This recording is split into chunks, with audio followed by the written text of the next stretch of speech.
one comes to the most controversial area of Evoler's entire prognosis, and this is the belief that Jewishness is responsible for decline, and that they are a distinct and another race that pushes upon things and causes things to fall and be destroyed. These are the views, of course, the belief that there is a morphic element in the nature of the decline that has made him so untouchable and controversial. The interesting thing is, when he was approached about the Protocols of the Elders of Zion, which is believed by all liberal humanist scholars to be a forgery, and a forgery of the Akron secret police based upon an alleged French novel, I think, of the 19th century, Evoler said, I'm not concerned whether it's a forgery or not, which is a very interesting response, because in Evoler's view of the world, his occultistic and hermetic view of the world, you can indicate something through its reversal. You can indicate something through metaphoricization. Something can be emotionally true and not completely factually true. A text can be used to exemplify truths deeper than its own surface. This is a religious view of the text, of course, that the text does not end with itself. It's a medieval view, and is based upon a science of linguistic study called hermeneutics, where you would look at every word, you would look at every paragraph, you would look at every piece of syntax to deconstruct for essence rather than deconstruct to find the absence of essence. In the Western world, if you go to university now and you do any humanities, any arts, any liberal arts or any social science course, you will come across an ideology called deconstruction. Even vaguely the semi-educated have heard of it. This is a viewpoint that says that any essentialisms, race, class isn't an essentialism, but it begins to become one in the minds of man, belief in God, gender, and so on. Any essentialism leads to the gates of Auschwitz. This is what deconstruction is based on as a theory.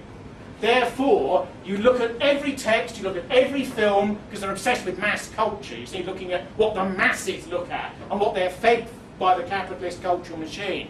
And they look at this and they say, oh, look, dangerous essentialism there. Do you see that in that John Wayne film? Do you see the way he spoke to the Red Indian? Sorry, Native American, you know, this sort of thing. You see that sort of thing. And you look at these things and you break them down and you break them down again and you break down the element of sort of David Duke, quote-unquote, logic that could be said to lie in that particular phrasing and so on. But the sort of analysis that Evoler maintains is what you might call constructionism rather than deconstructionism. And that's building upon the essences of things and bringing out their discriminatory differences. So to him, the fact that that text may have been put into circulation by the Okrana, the Tsarist secret police, as a profound hermetic metaphoricization for courses of history which may or may not be occurring is worthy of study. If you want war with the Islamic world, the towers will fall. If you want a pacifist and isolationist America to enter the Great War, a particular boat with civilians on board but weapons underneath will be torpedoed by the Germans. If you want to get the isolationist boobs of Middle America into a global struggle in the early 1940s, you allow the prospect of an attack that you know is going to happen to occur, and you make sure that your aircraft carriers are not there, and you blame the middling officers who were there for the incompetence retrospectively, because it is the moment to kickstart democratic engagement with heroic and Spartan activities. Who can doubt that there is a streak of the Spartan when an American Marine goes up a beach in Iwo Jima, or when he fights in Fallujah? Some of the modern world has certainly fallen away for that man as he faces oblivion in warriorship against the other, even within the modern. And people like Evoler and Younger would realise that. There's even at times, in the extremity of modern warfare, a return to the individual. What about these American pilots and these other pilots, these Russian pilots, who fly in these planes and the warrior is part of the plane? You know, they have a computer in their visor, and they have all sorts of statistics that are coming up before them, and it's like a man who's an army fighting on his own, isn't it? He's got an amount of force in under his wings, which is equivalent to an army of centuries ago. So you have a return to elite individuals trained only for killing and warriorship at the top tier of present Western advanced military metaphysics. Because the interesting thing about Evoler's way of thinking is it's creative. Most right-wing people are pessimistic introverts who don't like the world they were born into.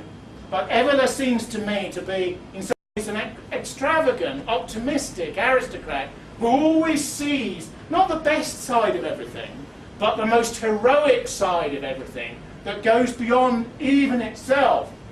Even if the Protocols of the Elders of Zion, in accordance with his diction, was a lie and can be proved to be such, the fact that millions were motivated to believe in it, millions to reject its causation, that people fought out the consequences and the consequences of the consequences in relation to even some of those ideas, means that it is of great specificity and import.